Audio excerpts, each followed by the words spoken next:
இந்த பாருங்க, இந்த ஒரு பாட்டில் பால் இருக்கு. இப்போ இது அப்படியே இந்த காதில் ஊற்றிட்டா இந்த காதில் போயிடுச்சு. அதே மாதிரி இந்த காதில் வச்சு இப்படி இதுக்கு பயிற்சி வேணும். அப்படி எடுத்தேன்னா முழுக்க வந்துருச்சு. இது வந்து வெறும் 10 ரூபா. இந்த பாட்டிலோட விலை 10 ரூபா. இது அமெரிக்காவில் கண்டுபிடிச்சது. அங்கே என்ன சொல்லி கண்டுபிடிச்சான்னா, இதுக்கு பேர் பிரெயின் வாஷ் மில்க்குன்னு கண்டுபிடிச்சான். உங்கள் மூளையை செலவு செய்யும் பால்னு கண்டுபிடிச்சான்.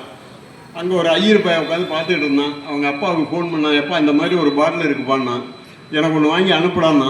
உனக்கு எதுக்குன்னா, நீ அனுப்புன்னா பிள்ளையார் பால் குடிக்கிறார்ட்ட. நீங்கள் நிஜமாக பார்த்தீங்கன்னா இது பாட்டிலே கிடையாது. இது சும்மா ஒரு பிளாஸ்டிக் கூட. இது பாட்டிலே கிடையாது. இதை வச்சுக்கிட்டு அவன் அன்னைக்கு சம்பாரித்த காசு தட்டில் 6 லட்சம் ரூபாய் கோயம்புத்தூர் பிள்ளையார் பால் குடிக்கிறா சொல்லி. காரணம் என்னன்னு கேட்டீங்கன்னா, நீங்கள் யாரும் கேட்கல. பிள்ளையார் கொழுக்கட்டை தானே திம்பார், எப்படி பால் குடிப்பார் கேட்கல. ஏன்னா கொழுக்கட்டை பாட்டில் வரல. கொழுக்கட்டை பாட்டில் வந்துருந்து அதை செஞ்சுருப்பான். இதோட தன்மை என்னன்னு கேட்டிங்கன்னா, இது வந்து சும்மா ஒரு பிளாஸ்டிக் கூட.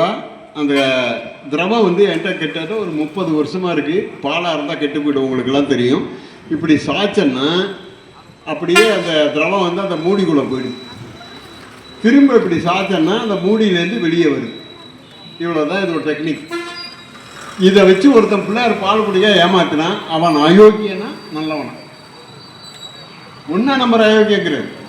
நாங்கள் அதான் அவனுக்கு தெரியும். இதை ஏமாத்தினா நீங்கள்லாம் சொல்லிகிட்டு இருப்பீங்க, ஐயர் ரொம்ப நல்லவர். மகாத்மா காந்தியை கொன்னதே ஐயர் தான்.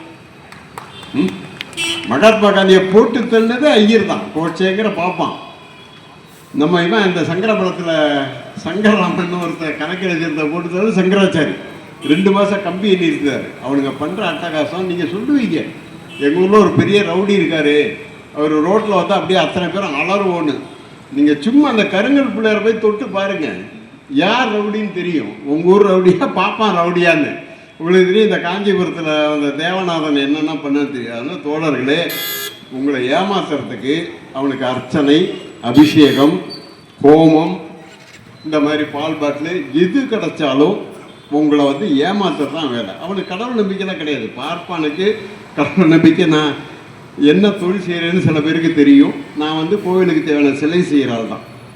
எங்களுக்கு தெரியும் இந்த பாப்பான் எவ்வளோ பெரிய அயோக்கிய பெயர், என்னென்ன வேலை பண்ணுவாங்கிறது நாங்கள் அந்த தொழில் ரீதியாக பார்த்துக்கிட்டோம்.